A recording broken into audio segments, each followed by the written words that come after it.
Hey, Cav Cop here. I took advantage of Wilson Combat's Memorial Day sale and I ordered myself a different grip module for my SIG P320 slash M17. But let's go inside and do an unboxing and see if this Wilson grip is all the rage.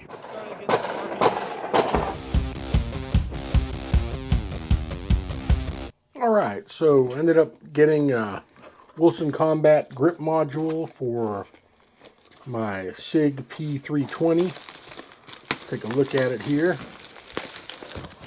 Ordered it with the thumb safety and everything that comes with it for the P320 series. The 320, the carry one, got it in tan, which the color does look a little off. Let's get it out of here. Alright, so this one right here is the Wilson module. It's in tan. It's almost more a flat dark earth. The ones I saw online looked a little more tan than this.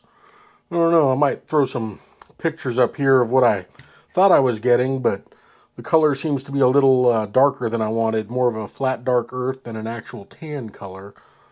But it's supposed to be an improvement on it. I almost wonder if I shouldn't have gone with the SIG X series that has a high beaver tail grip and everything and has a little bit more of the matching tan color. But let's go over some of this. Let me pause, do some changes, and we'll get more into this. A little off by the color. Alright, I just want to go over the color of this. This is more of a flat dark earth, I would say, than a tan than I thought it was. And like I said, I'll show you some pictures, or hopefully I already posted some pictures of what color I thought it was going to be. But just as a comparison, this is the factory color. This is what the Wilson one is. How the Wilson one kind of compares to the Beretta, along with the Streamlight and the Leopold dot. I would say the color's more of a flat dark earth color.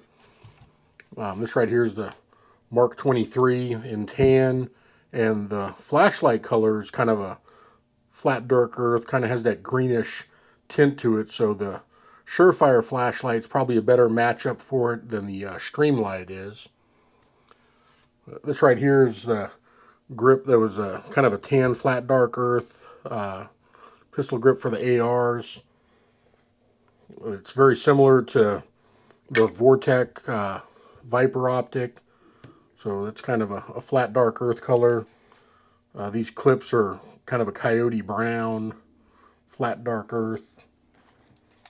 This right here is a Smith & Wesson M&P. You can see the color is kind of a little bit darker and grayer than it. It's kind of similar to, I guess you could say, the Magpul color, but I was thinking it was going to be a little bit more tan, but apparently it's going to be kind of like that Magpul flat dark earth, a little bit more of a greener hue in it.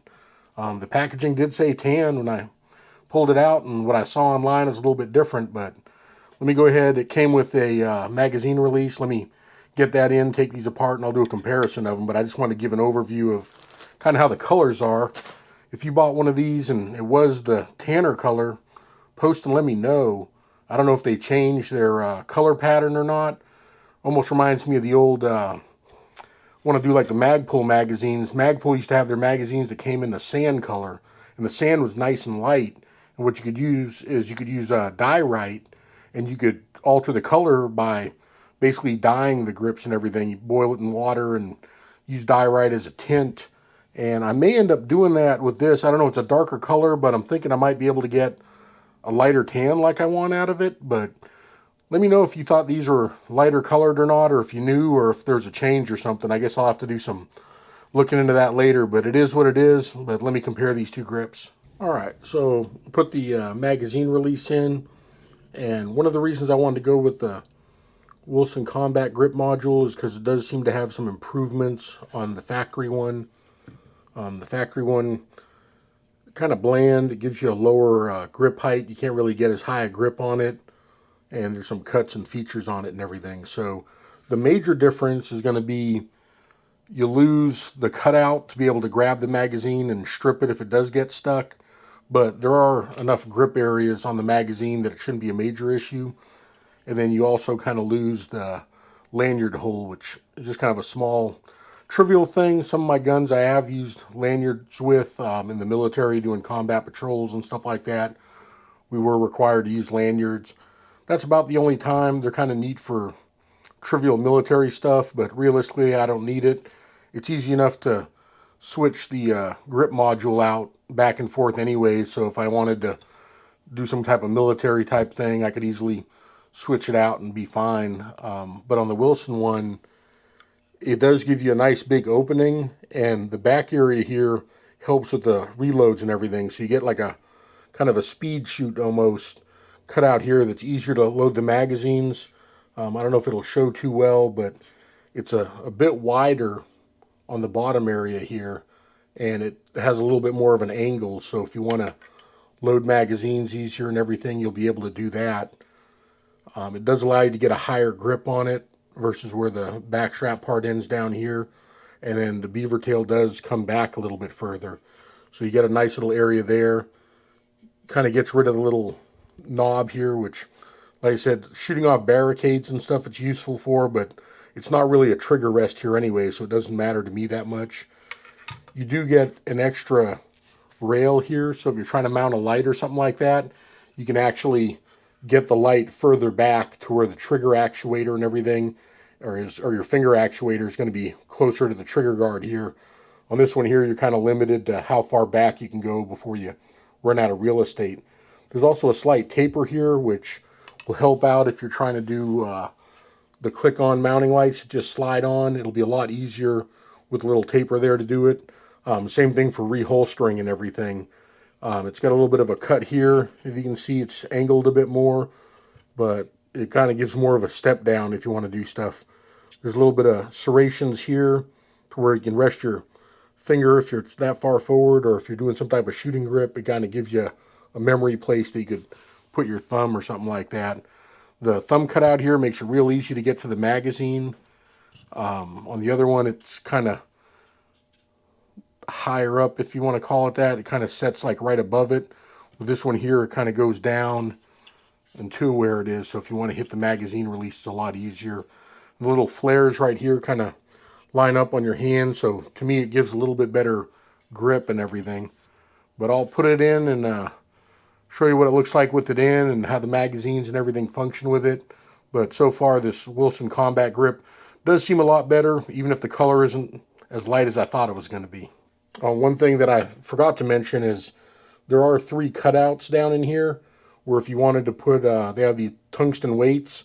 You could put 1 big weight in the center, 2 on the side, or you could put all 3 in there, and it'll give you a little bit more weight if you're worried about recoil and stuff like that. So if you're someone trying to get a heavier weapon, maybe you're used to shooting metal framed pistols and everything, the Wilson Combat Module, you can buy 3 metal rods and put them in there for added weight. They kind of fit in here and reduce recoil a bit and everything, so I didn't mention that.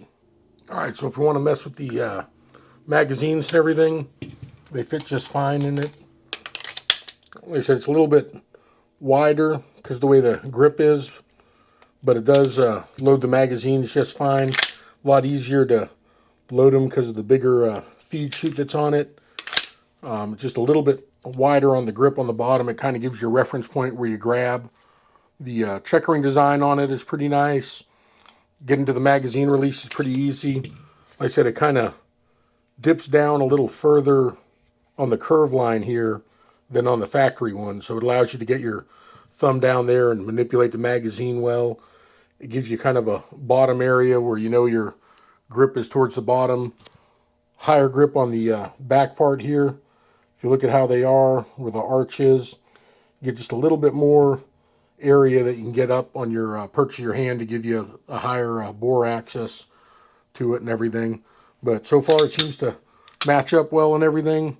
Color might grow on me. I might have to put it outside, but I had some plans and kind of got thrown off with the more of a flat dark earth color than the tan that I thought I was getting and everything. But like I said, it is an improvement over the factory one. I would consider the SIG X series that has a little bit longer beaver tail on the back of it and everything, but it also has some modifications kind of like this. So either the Wilson one or the X Series from SIG. Both of them seem pretty good and seem to be a bit of an improvement over the factory one. And it's something that's real easy to change back and forth.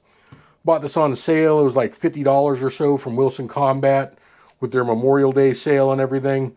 But other than the color, so far I'm impressed, and it's exactly what I was looking for. Hope you enjoyed this video. Cav Cop out.